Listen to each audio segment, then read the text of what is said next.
We're on the air. Hello again, everybody, and all the ships at sea. Mike Martz, the head coach, Jim Thomas here. We're talking football. Week 6 behind us. Week 7 coming up. Mike, the races are starting to take shape across the league, aren't they? They are, and I think the big issue coming down the stretch now will be the teams that can withstand the injuries. The 2 years that we didn't have injuries, we went to the Super Bowl, and those other years, of course, we had these serious injuries that will affect it. So I think that's really important coming down the stretch here for everybody, obviously, but particularly those teams are out in front.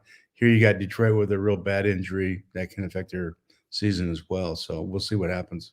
Yeah, it really is a battle of attrition in the NFL, especially with the roster limited to 53 players. It's not like you have a lot of backups. You have only so many guys. Right. Yep, and it's like I say, it's a long season now with the added game and all that stuff. So trying to keep that quarterback, if you got a good one standing upright, it's going to be tough. Yeah, that's for sure. Let's start out with kind of a few highlight games from Week 6, games that were really compelling. One was the Ravens and the Commanders, the two highest scoring teams in the league entering Week 6. You had Jalen Daniels against Lamar Jackson, and it was a heck of a game. I tell you, Jaden doesn't play like a rookie, does he? Even though they No, lost. no, he's so composed and mature and disciplined. Just all the things that you wouldn't think that a young player like that would be. But obviously, the thing that's hurting the Commanders right now is their defense. They're just not Yeah, playing well enough on defense, particularly in the secondary. yeah, and Lamar Jackson. I mean, people think of him as a running quarterback, and he is a very effective runner. But again, as you mentioned, Mike, it was kind of a suspect secondary, but he threw for over 300 yards. The guy can throw the football.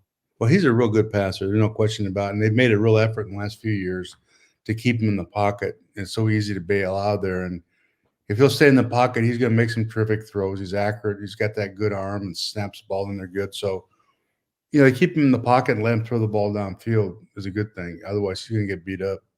And Derrick Henry, 132 yards, 2 touchdowns. He leads the league in rushing with 704 yards. It's got to be the best offseason acquisition in the league, wouldn't you say? For many years, maybe in the last 10 years, anyway, maybe more. Yeah, I mean, he was the piece. Without him, they're a totally Yeah, different team. He's intimidating. I tell you what, who do you stop on that team? yeah, You stop the running back or the quarterback. How you do that?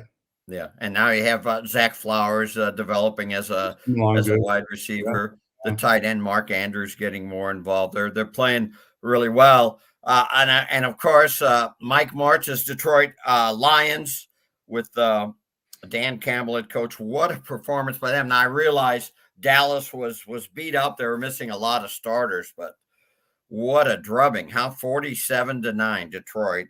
Cowboys winless at home now. 0-3 at home this season. Yeah, there's who knows what's going on down there. That was a hard one to figure out, but who cares? The Detroit Lions, all they do is show up and just keep playing. They have a standard they play to every week, and that's, of course, what I've always believed in. And you don't pay attention to who you're playing so much as how well you're playing, and take care of that. That's what they did. They just came out and the sense of energy, the coordinators on both sides of the ball doing a great job. Yeah. They've refurbished that secondary at the corner. They got a real nice number one out there at corner. So, they're making hay. I think they'll be in the Super Bowl, to be honest with you. Wow. Yeah. Well, it's hard to argue that point. The way they've been playing lately. Do you see, Mike, a little bit of yourself in Johnson, the offensive coordinator? He's creative and he's aggressive. Yeah, I know. I can't. Who knows? I mean, I just like him. I just like his approach to game. He's fearless.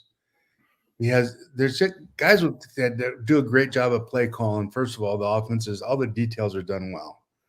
So you're not trying to find something. You know what I mean? So Right. they have a plan when they go in, they execute at a high level.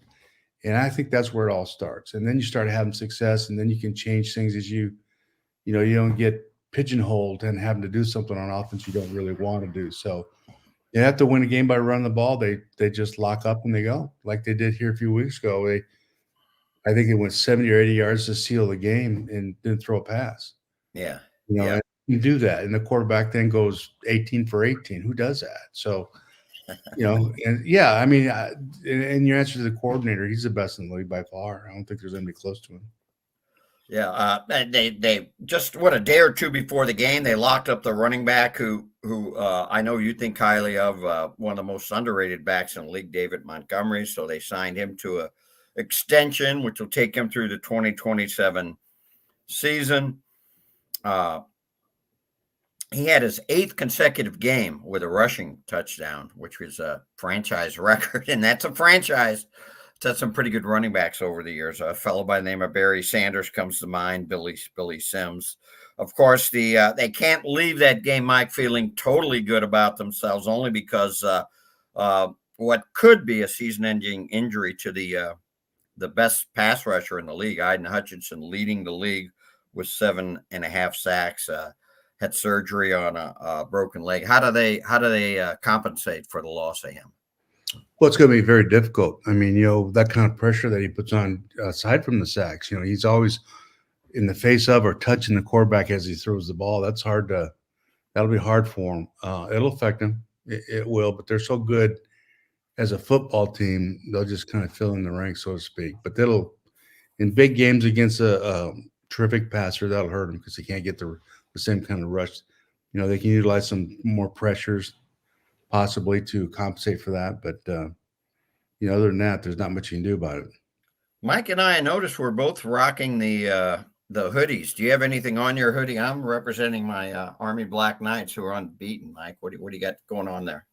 Is that Division II or is that Oh, Michael, it's Division I. As a matter of fact, it's the 23rd ranked team in the country. Are they? Associated Press. Did they throw any passes this month? What's that? Did they throw any passes this month? Not many. They don't.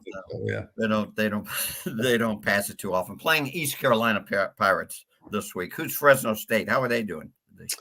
They just got shellacked 50 to whatever it was by, I think, UNLV, but they were doing okay before that. They're not looking good right now, but they've got a nice record. They're just that they got 2 losses. Yeah. They're always pretty good. Now, I love the Monday night football game. It drove me crazy, but I love the intensity. It's a rivalry game. That was the Bills beating the Jets 23-20. The Jets are 2-4, but Mike, as long as 2 is out in Miami, I think these are the 2 teams to beat in the AFC East, don't you think?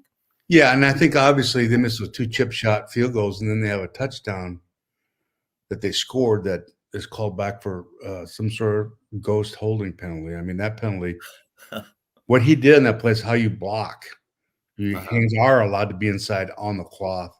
You call holding on every play in the NFL based on that, but horrible job officiating. But they obviously lost it. Devontae Adams will be a huge shot in the arm for them. They'll win. I mean, they're really good on defense. Yeah, Bills picked them apart. The Bills pushed them around a lot in the first half. And the thing I liked about it was Jeff, the head coach, he came out in the second half and he made some real strong adjustments defensively. Mm-hmm. He went after him a little bit, and that made a big difference. It slowed that offense down quite a bit. But the first half, they couldn't stop the Bills. They just were gashing them in the running game. They sure were. Yeah. They did make it tougher on them on the ground in the second half. 22 accepted penalties in that game, Mike, 11 per team. That's not counting the offsetting penalties. Mike, how are you during games? I know how you were as a father at the Lafayette game where you kind of question the officiating there. Tell that story if you don't mind, Michael. Our youngest son Tim, I think it was Parkway West or one of those schools. It's at the end of the season. It might have been one of the last games of the season, and I went with a member of our administrative staff at the Rams. He wanted to come with me to watch this game. So What's your son play? Was he a linebacker? He was a linebacker, and then he played center on defense, on offensive center and guard.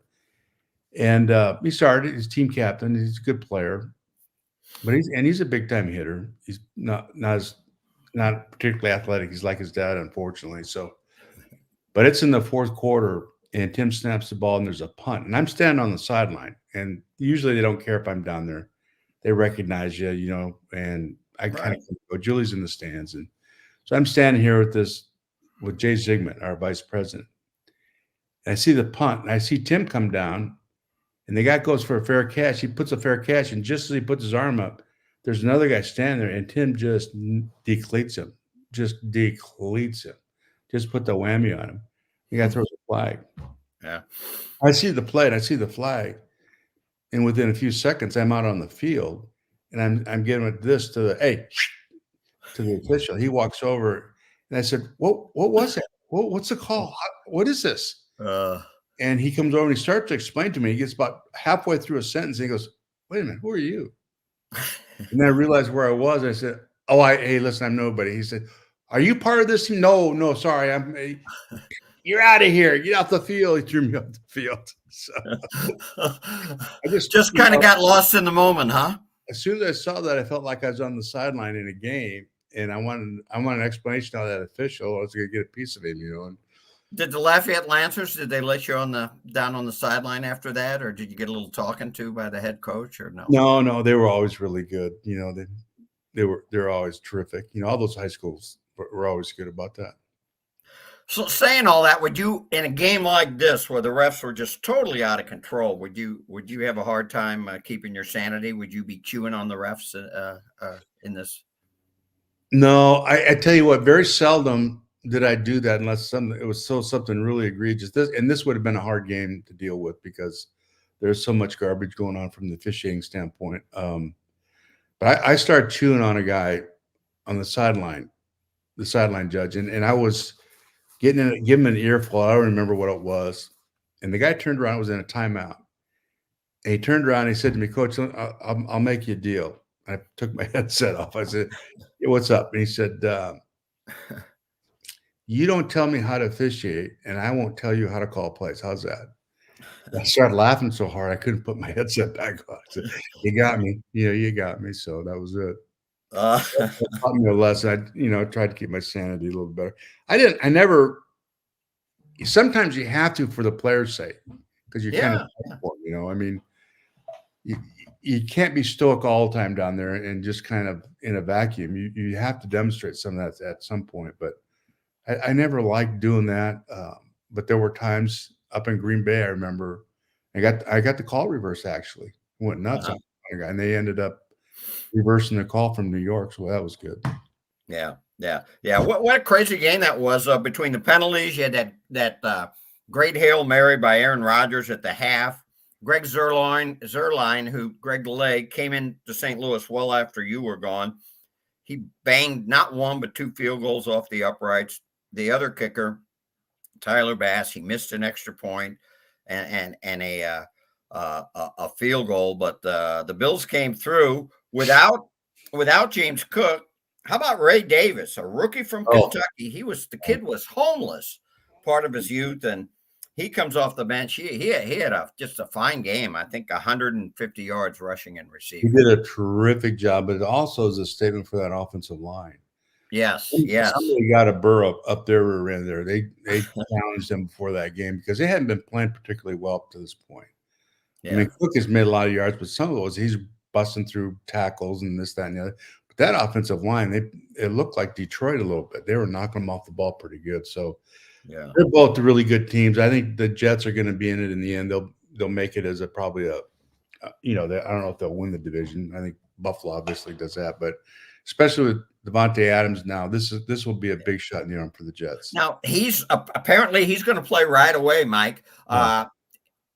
Is it easier because he knows Rodgers? They probably know, from their time in Green Bay together. I mean, could they just run some of the routes that they knew were their favorites when they were with Green Bay? I don't know if it's that simple, but I think the system probably is the same, because they had the coordinator who's not there now, who's there, but has been sidelined. So I think the system probably is the same. If the system's more or less the same, then it's just very simple for them. Yeah. Now, the Bills are saying with Amari Cooper, It's uncertain if he's going to play. Maybe that's a little bit of a different thing, getting him used to a new playbook. But you got to love it how these two division rivals, they're going after it. They're trying to add pieces to get in the playoffs. Well, both had that need, a big need on offense to have that number one wide receiver, particularly Buffalo. With Yeah, Diggs gone, they just don't have that guy. And when you have a quarterback like that, and then you don't have receivers for him, that's a sin. That's just tough. And yeah, they'll, I think, over the next few years, they'll continue a search and surround him with better talent there at wide receiver. At least I hope they would. yeah, yeah. Uh, okay, picks. We had a good week, Mike. I went 9-0. You went 7-2. We may have to get a job in Vegas here, huh? Well, I picked the Jets, and I'm still standing by that. Well, I mean, toss-up game, right? It was a toss-up game. I mean, there are a lot of games like that in the NFL. They always say in hockey, from my 6 years covering hockey, you get a weird bounce and you can win the game. It's the same way in football. That's for sure. The NFC North goes 3-0, Mike. Minnesota were on a bye, so they didn't play, but Detroit, Green Bay, and Chicago all won. 17-5, that division is. Could you see that going in? And how do you see that the NFC Central shaking out here as we get closer to midseason? Well, I think three of those teams, you kind of expected them to be really good, didn't you? I mean, the Vikings and Green Bay, and of course Detroit. The surprise, of course, is Chicago, and Caleb now they've been really good on defense. Defense initially has kind of kept them in games, and all of a sudden, this youngster has come along and he's starting to be who they thought he'd be, or hoped he would be, and he's really doing well right now. That ball comes out so quick. He's adjusted to the speed of the game, and they have to continue to try to make those rush attempts to keep the pressure off him. But with that kind of a defense, you're not trying to chase a deficit all the time. You can stay in a normal flow game, and that's really important for a young quarterback. Yeah, and we've mentioned this before on last week on Talking Football here with Mike Martz and JT. The emergence, really 3 weeks in a row, of DeAndre Swift to give him some kind of it's not like he's killing it, but they have an effective rushing game. That has to help Caleb Williams too. Well, it has to. And they have to hang their hat on that. Swift was really good when he was in Detroit, and they switched. Montgomery. Just imagine if they had Montgomery. I think that was a huge loss for them when they got. He was such an obvious. He was the one thing that they had that was a bright star, and they let him out of there, which was unfortunate. But it's a big deal for, obviously, Detroit. Now he's got a new contract. Right. Yeah. But Williams, it's been a lot of fun to watch him get a little better week after week. Would you still say, if you're picking a quarterback, a rookie of the year, would you still go with Jaden Daniels? I'd wait till the year's over with. Jaden Daniels, I think he's like at 75%. He's having a Cinderella year for sure, but let's just wait and see what happens. I think at this point it's pretty obvious you'd go with him, but I think after all the years of Chicago football, Bear football, right, this is the first time they got the quarterback that they've been looking for all these years. He's the best that they've ever had. I just believe that, and they'll continue to develop him. He's so talented. They're doing a good job with him.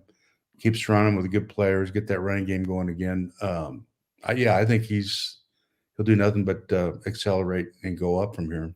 Yeah, there's definitely hope in Chicago. Wanted to ask you something, and I know you're an offensive-minded coach, but boy, I see more and more of these defenders just literally punching out the football. That's obviously something teams practice, but it seems like it's so prevalent now. Why do you think we're seeing more of that? Well, we always coach that, and Lovey was really big on that and did a great job with it.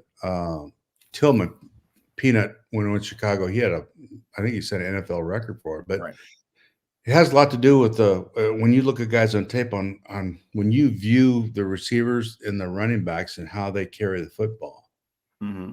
They leave themselves open to that kind of thing. If they're not high and tight and really securing the ball. And so we used to talk to our guys all the time. You've got to secure that football. And you see teams that are a little bit careless with it. if I'm playing Kansas City, they're careless with the football. I would do that all the time. I try and punch it out.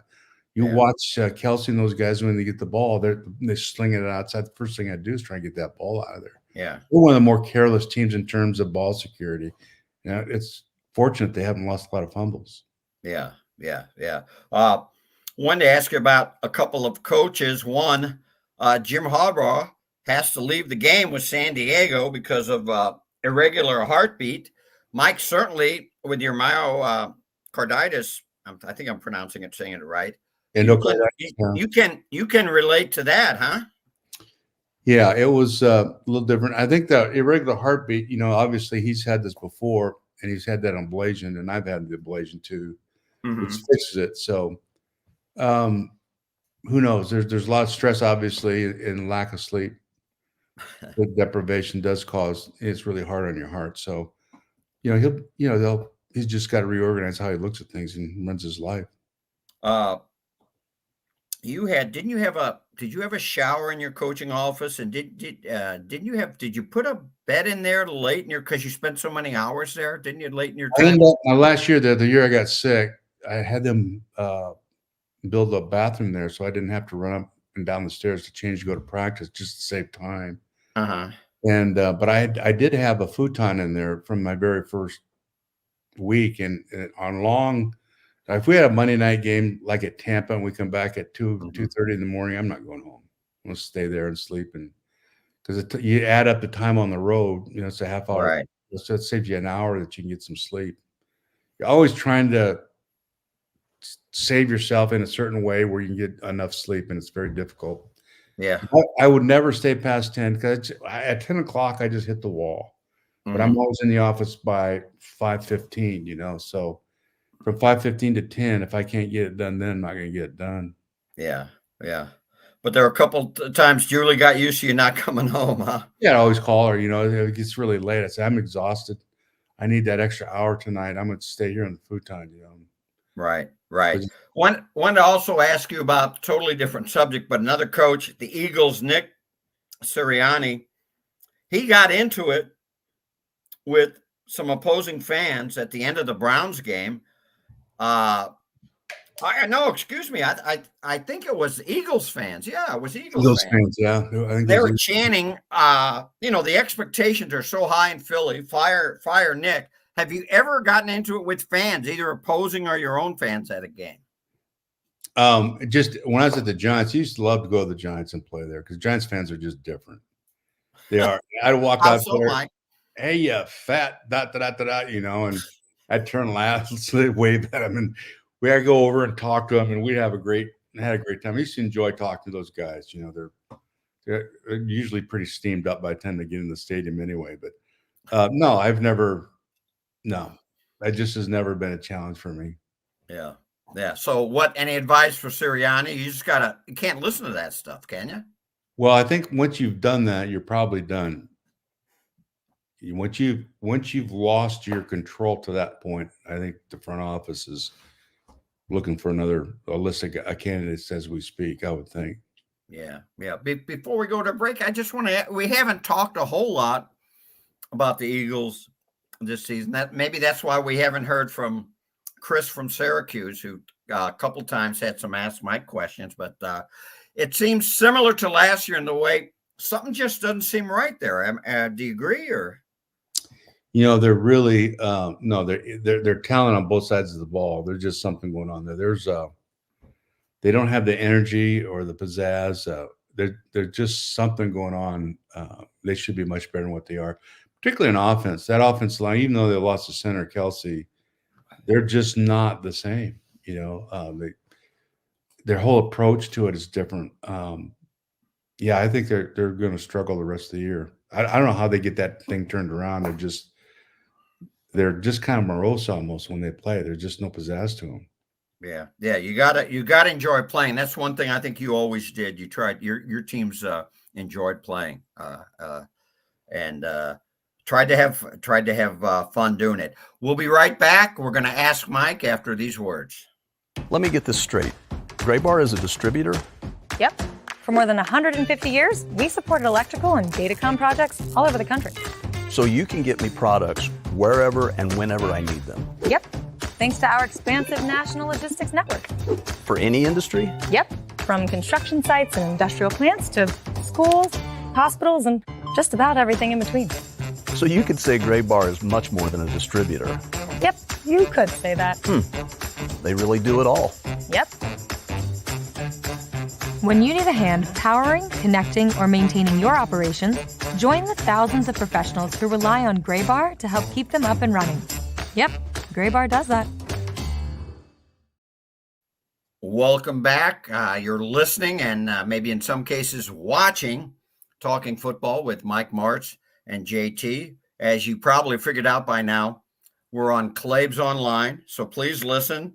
We record every Thursday. You can get us all over the place, YouTube, Spotify, or you can just type in Claibs Online, and usually sometime on Thursday you can look it up and Talking Football. Mike, I don't know anybody that knows football better than Mike Martz, and yours truly. I watched a few games over the years, but we appreciate. We've gotten a lot of great responses from the listeners, even when I'm at the grocery store. And yes, now that I'm officially retired from the newspaper, Mike, I told the wife I was going to do the laundry and go grocery shopping. Grocery shopping is an adventure, and boy, when it's crowded in there, you better be ready with that cart. You can get cut off. Some of the ladies shoppers get pretty aggressive in there. Jim, I'll tell you what, if I go shopping for Julie, she gives me a list. First of all, I tape my ankles before I go in that store. I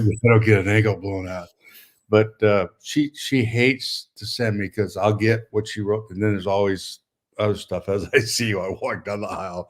She doesn't like your improv in the grocery store? No, because if it's a half a basket, it ends up being 2 baskets, that kind of thing. So yeah, I thought, well, this would be nice. The kids will like this, that kind of thing. So yeah. Well, I did the laundry, I did the dishes.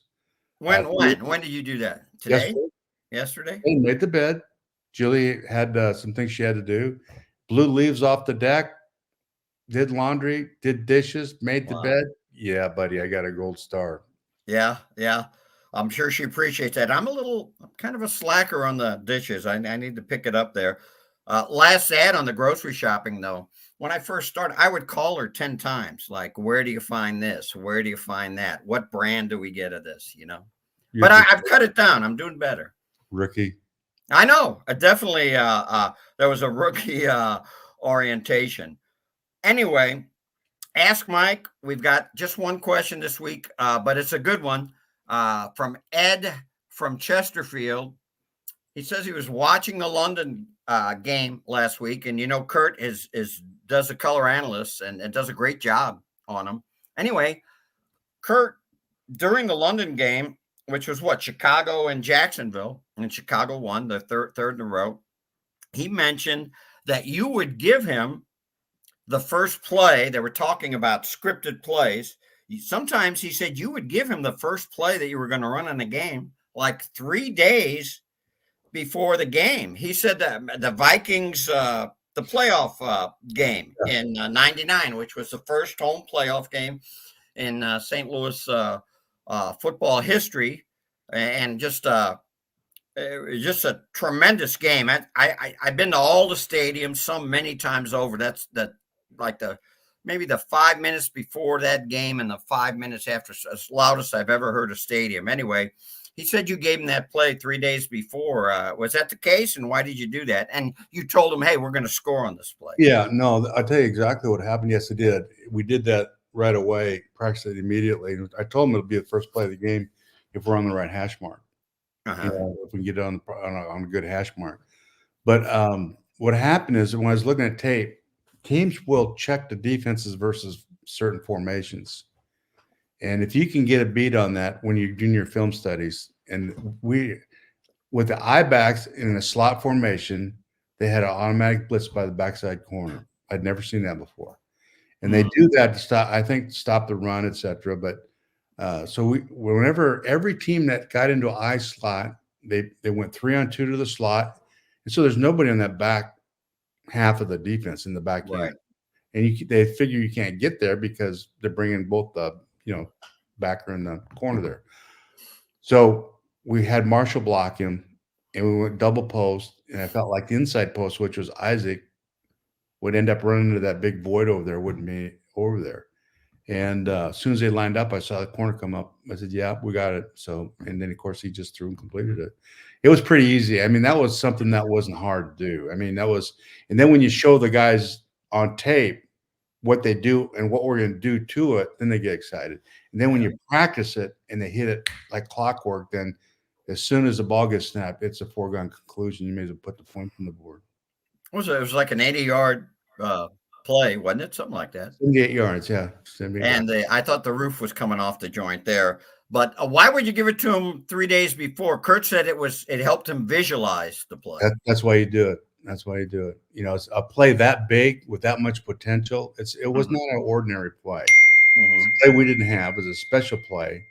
And I wanted him to get comfortable with it because I felt like if we executed it, it would be a touchdown. And of course, that's what you tell them is a touchdown. Don't screw it up.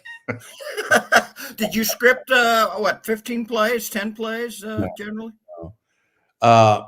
In those days, I scripted the first 12 because that's what Dick wanted, and I would script the first 12 and try and stay to as much as possible. And then my next year, my first year as a head coach, I did the same thing for the first 3 or 4 games. Then all of a sudden, because of what we were doing, Jimmy Moore at the 49ers, when they came to town, they were totally different than what we'd prepared for. Right. And I realized the script that I prepared was meaningless. And we didn't score. We couldn't get any points on the board. So we made some changes. From that point on, I didn't do that. I would pull out like 6 runs and 6 passes that I liked on early downs. And however they get mixed in, they're going to get mixed in. But reserve them the right to change. Because once you go right, these are going to be the first plays, and then you don't follow it, then the players lose trust that you know what you're doing. So I had to be different with that just because of guys were throwing so many different things at us that they didn't normally do. Yeah. I can recall many times, and I'm sure Bernie Miklasz can attest to this too, where we kind of talked to Mike off to the side late in the week. And if I heard it once, I heard it a dozen times over the years where Mike said, boy, have we got some stuff in the game plan this week. You were pretty confident in putting together a game plan. Every team that we played against, I just felt like we'd blow them off the field. I just felt sorry for them, and that's kind of how you get, you can't look at the field and you want to take the ball and you defer. No, we're not deferring. We're not deferring. No deferring here. Okay. A couple other things before we take a break and move into this week's matchups. Sometimes we'll pick out a St. Louisan of the week. This week it's going to AJ Epinesa. He's from Edwardsville, Illinois, Edwardsville High School. I remember I actually covered him in a high school basketball playoff game, right? Like his junior or senior year. Anyway, Epinesa plays for Buffalo. He had 2 sacks in the game against the Jets. The second one, Mike, was the one where he got called for roughing the passer? Yeah. Even Aaron Rodgers said after the game that was a terrible call. It was a bad call. Yeah. I've seen a lot. That cost Aaron $25,000. Not that it's going to cost him some money. You know how I know that, right? Oh, I don't know. You did you ever get a letter from the league? Oh yeah. I think my max was 20,000. 20,000 deal. I appealed it and I got it down to 12,000, but it was worth it. And what is it? The 49ers, and they completely we thought we were on the 1 yard line. We had 1 play left. The clock was stopped. And they were so loud as in Arizona. It was so loud inside the stadium. I couldn't hear over the loudspeaker what the call was because I had my headset on. So I didn't realize that the clock was going to start as soon as, they put the ball down. Well, they put the ball down on the 3 yard line instead of, and we had 1 play. Well, the play that I called isn't what I want there. So it was a fullback give. He made 2 yards and 3/4.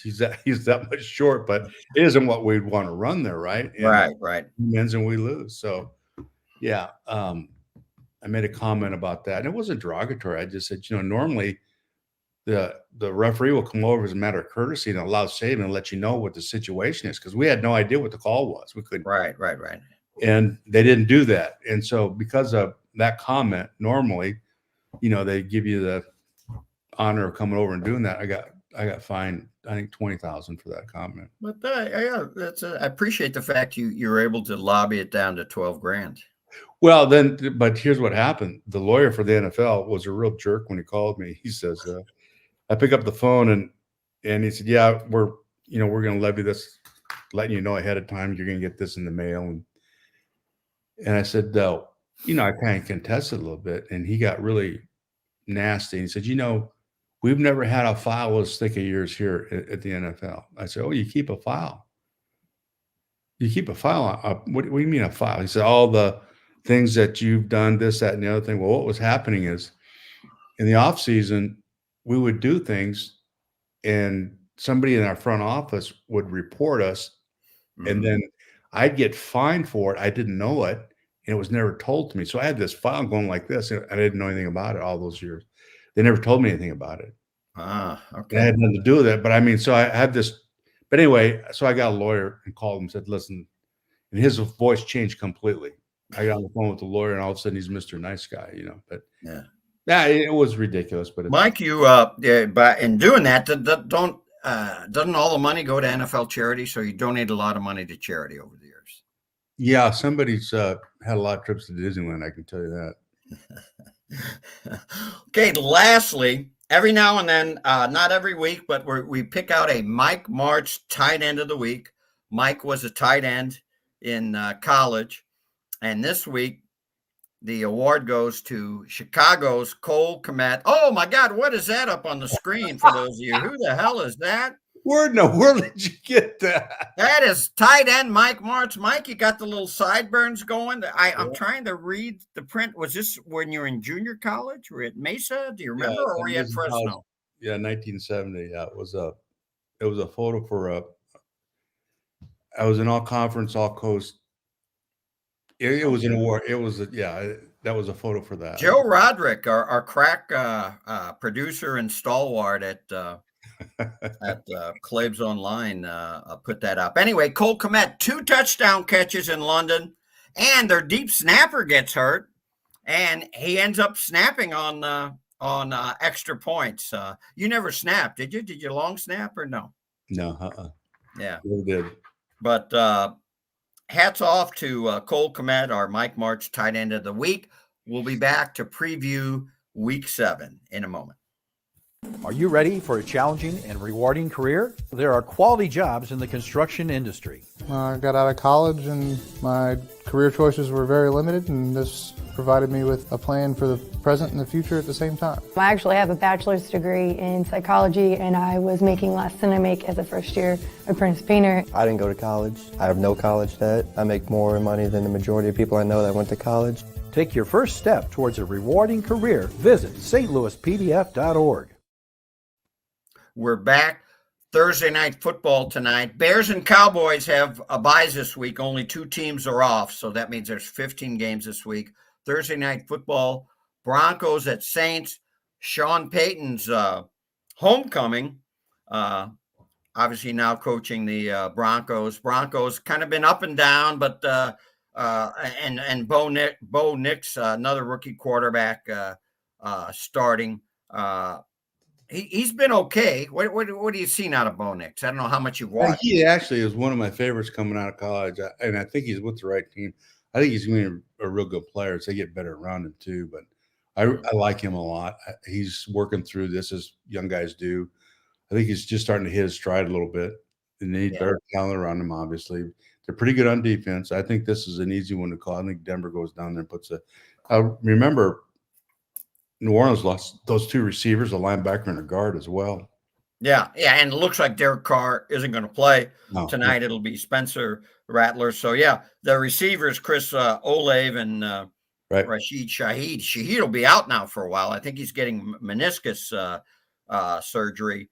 Saints are 2-4, and kind of what have you done for me lately? Man, after those 2 impressive wins, they scored, 91 points in the first 2. They've fallen off the edge of the earth.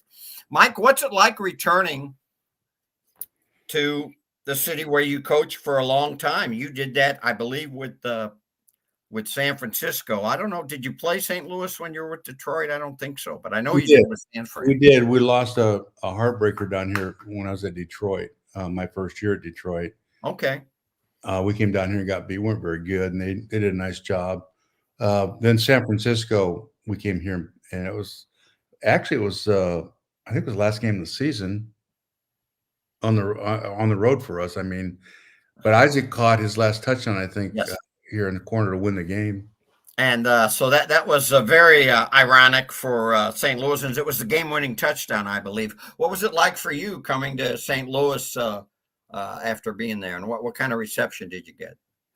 It was good. It's always good. You know, I had in that particular game, it was kind of interesting because I'd walk out of the tunnel and you almost automatically walk to the old sideline. So you have to force yourself to go across the field. Right, I'm sure. And on our walkthrough, the day we got there the day before, coming out from the West Coast, we came out an extra day early. So there's a high school team in there. I guess that must have been a playoff game or something that they're going to play in the Dome.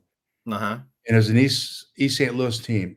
And the coach recognized me and the players recognized me. It was really cool to talk to those kids and that coach because they were so, gregarious and just really excited about, the years there. And it was a lot of fun to be with them at that time. So, yeah, it brings back – there's a smell there that kind of – you walk in that stadium and there's just – I don't know what it is. Yeah, and not a bad smell necessarily, but just kind of I know exactly what you mean. Right away, you smell that and you think, game time, buddy, All right, Sunday, another London game, the third of three. I only mention this game because we try to make picks on all the primetime games here in Talking Football. The 1-5 Patriots against the 1-5 Jaguars. Jaguars are 5.5-point favorites. By the way, the Broncos these are odds according to ESPN. The Broncos were 2-point favorites against the Saints, and I'm going to go with the Broncos as well. But I don't know why you'd watch this game, Patriots Jaguars. But I'm going to, as a sports writer, we're not used to getting up early, but I'm going to get some coffee out and watch this game. What do you think, Mike? This game is worth watching just to watch the New England quarterback, the rookie, because he played so well last week. I would expect him to play well again, and they've got a running game going again. They've done a pretty good job there. I just think New England wins this. There's something going on in Jacksonville. The quarterback, there's nothing. He's got nothing to throw to. They just don't have any talent out there. It's just I don't understand it. They're not going anywhere, and I think this New England team's gotten kind of fired up and excited about what's going on there. I think they win that one. Mayo's done a pretty good job. They just, obviously they're limited in talent. Jacksonville, Mike, I think maybe like 5 touchdown passes they dropped. They couldn't catch anything. It was just the weirdest thing. Yeah, I think that continues. They're just not playing well out there, and there's a reason for all those things. Usually it goes into the locker room somehow, but they're just uninspired. And that group from New England, they're lacking in talent, but they're playing inspired football. When they get a quarterback, a young guy like that, play real well, it gets everybody excited. I think they win this one. Yeah, I don't know what to go on this one because I agree with everything you're saying about the Jaguars. I'm gonna pick the Jaguars. I'm not sure why. I don't say that with a lot of conviction. Okay, early game, Seahawks 3-3 at Falcons 4-2. I become Mike had to drag me along on Kirk Cousins, but I become a Kirk Cousins believer. Falcons are 3-point favorites. They're keeping pace with Tampa in the NFC South. The Seahawks have lost 3 in a row, Mike, after a 3-0 start. How do you see this one? Oh, the Falcons, I think, are just, again, you got 2 teams that are converging. One's going up and one's kind of going down. I think that continues. It's at Atlanta, too, isn't it? Yes, yeah, sir. I think that's a big deal, too. I think that Atlanta wins this one. Seahawks really different now this year. They're under Pete Carroll. They were known as a running team. They've thrown 40 or more passes in every game. Geno Smith actually leads the league in passing yards, 1,778. Kirk Cousins, by the way, is 4th. But you know what, Jim? there's a stat that I found out years and years ago that if you look at all the teams through the history of the NFL, I mean, as far back as they go with stats, Right. whenever you throw more than 33 passes in a game, with each pass attempt past 33, your chances of winning take a real sharp. 33, huh? That seems to Yeah. always have been the magic number. Okay. Yeah. So we're both with the Falcons. That's one of the noon games. Here's one of the games of the week. Texans 5-1 at the Packers 4-2. Green Bay's a 2.5-point favorite. Jordan Love threw 4 touchdown passes last week against Arizona. Their running game has been good all year. 179 yards rushing in that game. Romeo Doubs returned from his 1-game suspension. Had a couple of TD catches. But the Texans now, they breezed past the Patriots 41-21 last week. They've got Joe Mixon back. He missed 3 games with an ankle injury, and he rushed for 102 yards. It's really that adds another dimension having him in there with that passing attack. Yeah, that's the difference for me. If they didn't have Mixon back, I'd pick the Packers. But I'm such a huge fan of this. TJ, I'm gonna go with Houston. I know it's probably not a good pick, but this is an emotional pick for me. I want them. I think they're really good on defense too. Yes. I know who the Packers are, but I just think this is something. This will be a big game for him. I think they'll respond. They're a real good team. Yeah. So if you had to have right now, as we sit here right now, if you had to have Jordan Love or C.J. Stroud as your quarterback for one game, who would you have? C.J. Stroud. Yeah. He may be the best talent I've ever seen, to be honest with you. Mm-hmm. I've never seen anybody like him as a passer and what he sees and can react to and his confidence and the comebacks as such. He's just the real deal. And that's not to say Jordan Love isn't really a good player. I don't mean that at all. Yeah, well, we know you said many times how much you like Love. So I just think that this is an emotional pick for me because I just think the world of Stroud. You like to see him. Yeah, I'm going to go Packers on this one, but I think the Packers defensively, they've been getting by on their takeaways, and maybe law of averages says that'll dry up a little bit. I remember the 95 Rams. You were a wide receiver coach. Yeah. I think you get off to a 4-0 start, and you're like plus 11 or plus 13. Yeah, 5 against them that game, yeah. That's not going to last. Green Bay has 17 takeaways in their first 6 games. All last year, they just had 18. So yeah, we'll see what happens here. And Stroud's pretty careful with the football, isn't he?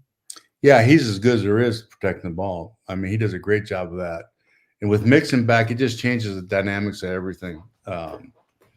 It just does. And I think defensively, they do a great job there as well. So I just think that I know that the good bet would be to pick the Packers, but I'm taking this one on emotion. No, that's all right. Speaking of emotion, we have the Lions 4-1 at the Vikings 5-0. The Vikings are coming off their bye week. The Lions just looked so impressive last week in demolishing the Cowboys. Vikings are 2.5-point favorites. Mike, we're just going to put the check mark down for you, right? You always pick the Lions, right? Yeah, I always. And in this one though, aside from the fact that they're my favorite team, aside from all that, the matchup here that's interesting to me is there's such a pressure team. Vikings are such a pressure team. They do such a good job of it. When you see an offensive line and the ability to run the ball like they do, it just blows all that pressure out of the water. That's how you beat pressure. You put the blade down and it gets them out of all that stuff. Yeah. Vikings number 3 in the league in scoring defense. They give up only 15.3 points a game. But yeah, this would be a game to get the running game going. This is I think these are the 2 teams at the end that'll be there in the NFC North. Although you can't rule out Green Bay. We asked you this before. About being without Hutchinson? Does Detroit have to blitz a little bit more Yeah, they'll have to figure out different ways of getting pressure on him. And Jordan Love, he's still a young player to some extent, but he handles pressure. He's handled pressure so well in the past. Getting the ball out, and their system is such a good system. It's built in for them. And a lot of teams don't. It's not built in. So you have to be careful with that, because it'll burn you too. Okay, I'm not asking you to pick this one, but just Eagles at Giants. That'll be Saquon Barkley's homecoming. The game's in the Meadowlands, so that'll be Giants. Your boy Daniel Jones. He played okay in that Sunday. Was it Sunday night or Monday night game? But a costly interception there, where he had a guy open underneath and got a little greedy. And it got, here's the deal with Dan. He's always going to be that way. That's why I don't like him. That's why he'll get head coaches fired, because he's just good enough to get you excited, then he breaks your heart. Yeah. I've seen too many of those guys, and they never, ever really materialize as good players, ever. Yeah. And that's why they need to change. This coach and what they do in offense, they are so well coached. They get guys running wide open, and he does such a good job. It's it's just sad to have I can't knock him that bad, but Jones, you get a guy like that player you're talking about, you can't miss that. Yeah. You can't do those things. Yeah. And when I look at them on tape and I'm watching what they're doing on offense, I mean, they're really well schooled on offense. They do a really good job. Really? Okay. I think Daniel Jones is kind of holding them hostage here a little bit, but defensively they're good. They're good. So I'm picking the Giants here. Okay.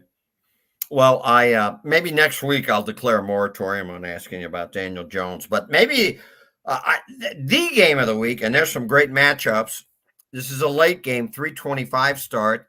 Chiefs 5-0, coming off a bye week at the 49ers, 3-3, but coming off a 36-24 victory over Seattle.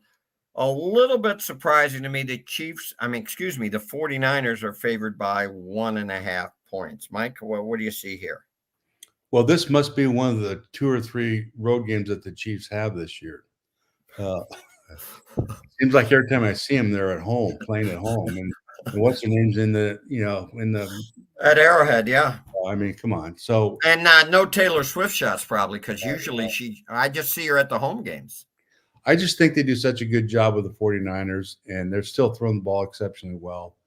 They'll rush the ball well. They'll know how to deal with the pressures. They'll have answers for the pressure. And I know KC's like 3rd or 2nd in the league on defense. I'm going to go ahead and pick the 49ers here. I'm going to be like 50-50 this week, I know, but these are all emotions. No, Mike, I like the 49ers too. And for one reason, you look at teams and you're like, who needs this win more? The 49ers, they're just 3-3. I mean, they're kind of treading water. They need this game more than the Chiefs. Here's the other thing, though. Mahomes is, when I watch him play, he's not nearly as good as he's been in the past right now. Right. I mean, the location of his throws, he's underthrown guys. They make a catch. He misses guys he's never missed in the past. He's just not playing nearly as well as he has in the past. And they're not getting Kelsey the ball for whatever reason. Yeah. Yeah. Now Kelsey did get the ball a little bit more before their bye week, and they got surprisingly good games from Kareem Hunt and Juju Smith-Schuster. 2 guys that their best games probably in 3 or 4 years. It's a little bit difficult to see that continuing. Super Bowl rematch here, though, so this will be a lot of fun. Jordan Mason, we think he's going to play. He missed some time the last time out with a shoulder injury, but he was, other than Derrick Henry, he's the top rusher in the league, 609 yards. But they have a way, and you've talked about this before, Mike, just their system. It seems like almost no matter who they plug in, they get production out of him. Like after Mason went down, what's the guy's name? Guerrero came in. Yeah, he rips off like a 70-yard run.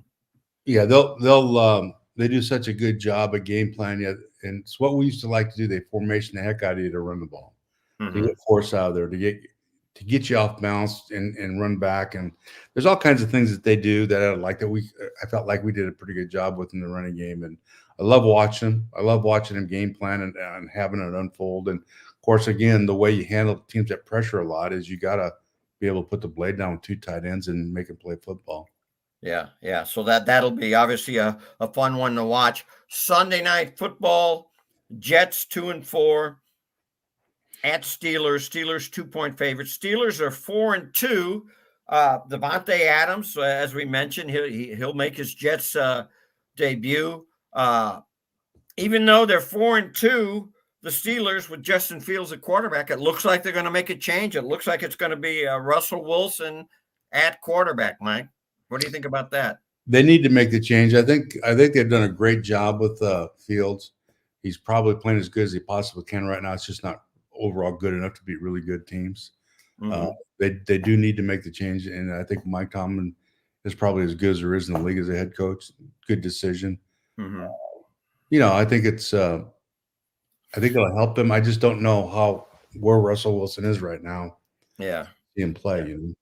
Well, to his credit, Justin Fields, I think just yesterday, he said exactly what you just said. He said, I'm just not playing good enough. And it's great that he realized that. I mean, he's not in denial. And again, it wasn't like he was terrible. Maybe a little better than we thought he'd be, right? A lot better. No, he's really matured and come a long way. They've done a good job of developing him. He's just, I don't know if he'll ever be there, but he's not there yet. He just needs a little time. Yeah. And Steelers not scoring a whole lot this year, just 20.7 points per game. So maybe they're gonna they figure Russell Wilson will get something going. Obviously, we know Wilson can throw the deep ball. He can put points on the board. He holds on to the ball a lot. That's why he takes a lot of sacks. He'll wait for those receivers to clear on those routes. And interesting when you said you don't know where he's at. I mean, I don't know at this stage of his career. He used to be just tremendous scrambling. I don't know if he still has that in him. I think the biggest issue with him, and probably why they weren't playing him to some extent, was he had enough success at Seattle doing certain things. Mm-hmm. And when he went to Denver, he just kind of did his own thing. And you got to get them out of a veteran quarterback. When he comes into this system, you got to adopt the discipline of what they're doing on offense. You can't just go off on your own. And he's a guy that'll go off on his own. And in my opinion, I just think that this is a big test for him. It's going to be really interesting to see how he does. Yeah. This will be a fascinating game. You're tempted to maybe take the under on this game if you're a gambler. I mean, the Steelers are second in scoring defense, 14.3 points a game. The Jets second in overall total defense, as they call it, allowing just 273 yards a game. Okay, our last matchup of the program. It's the Monday night game. Mike, I know you hate this. There's actually two Monday night games. Chargers and Cardinals are playing at 8 o'clock Central, but the Ravens at the Buccaneers, 7:15. Both ABC and ESPN are carrying that game. Ravens are 3.5-point favorites, 4-2 versus 4-2. What do you think, Mikey? On the Bucs game? Yeah, Bucks and who? I'm picking I forgot to ask you a pick on the Steelers Jets. Jets. I'll take the Jets. Yeah. I'm gonna go Jets too, in part because of the change. Not that I don't think Russell Wilson is good, but just stepping in, who knows what he'll do. Going on with New York right now, and I think they're really good on defense. I think they get it going here. Okay, Ravens at Buccaneers. Ravens are 3.5-point favorites. I'm definitely picking the Bucs on this one, and for a couple of reasons. Number one, they're on both sides of the ball. They're ranked up. They're pretty good. They're a really good football team. Number one. Number two, when you're in a cool weather area and you go down to play in Tampa at this time of year, about right before the halftime, you just kind of melt like wax figures. The heat, it changes hard on them. It just is hard on them. And I'm gonna go ahead and pick the Bucs. They got it going on pretty good, and I know that's another emotional pick. This is my week of emotion. Mike Martz, a victim of emotion. Baker Mayfield is. I mean, he threw a few picks last week. He'll put up in the air, but he's accounted for 17 touchdowns this season, throwing or running, and that's the most in the league. He has been a force. Surprisingly, at least to me, Tampa Bay is tied for the top scoring team in the league, tied with Washington, 29.7 points a game. The Ravens are next, though, behind those two teams, 29 They're not 0.5. bad on defense, and I think the fact that it's in Tampa Bay is a big deal. Uh-huh. I do think the Ravens end up winning the AFC. Right. I think they're the best team in that. But I think this will be a hard game for them to win. Yeah. Yeah. I think I'm going to go Ravens. I think, Mike, we're the first time we're different on like four games. We're usually just one or two, but some fun games. Mike, any other game you want to hit? Are you good to go? I think the Chargers win. I do think they win on Monday night too. So I think they're one of the better defenses now, which is unheard of. And with Herbert back, I think that's one of those teams now that'll start picking up some steam. It looks like they're starting. They've come to the realization. We knew, and you talked about it before even the first game, that the Chargers would be more balanced under Harbaugh. But it looks like with their last game, they realized that they've got to utilize Herbert's talent. They got to throw it a little bit more. Yeah. They just wanted to get their defense going, I think, and they've done that and establish your running game so that you can win either way. And if you come out and just start feeding the ball down the field, throwing it, you don't really get this team confident in the ability to run football. You got to do that. And then whether you do it or not, it's one thing, but you got to establish that. And he's done such a great job of doing that, both those things, defense and rushing the football. Now you can go play. And I got my first good look at the Cardinals, and I don't know what to say there. I just wasn't impressed. I know it was only one game, but I know, but without the quarterback, and I love that quarterback. He's such a dynamic player. Mm-hmm. Without him, I don't know if they can win any games. Yeah. So far, I mean, Harrison's had some moments. The wide receiver Marvin Harrison Jr., but I'd say he's been a little bit of a disappointment so far. Yeah, he's kind of average. Yeah. Okay, well, that's it for this week. We'll talk to you next week on Talking Football with Mike and JT. Munganat St. Louis Acura has the all-electric Acura ZDX. The ZDX can go up to 313 miles on a single charge, and the DC fast charging lets the ZDX gain up to 80 miles in just 10 minutes. When you lease an Acura ZDX, you can save up to $7,500 with a federal EV lease credit. Or you can buy the new ZDX and get 0.9% for up to 72 months. Come on in to Munganat St. Louis Acura and take a look at the new ZDX for yourself.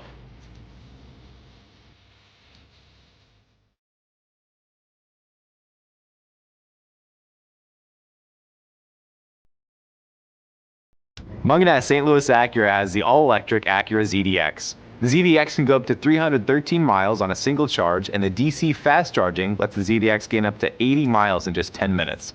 When you lease an Acura ZDX, you can save up to $7,500 with a federal EV lease credit. Or you can buy the new ZDX and get 0.9% for up to 72 months. Come on in to Munganat St. Louis Acura and take a look at the new ZDX for yourself.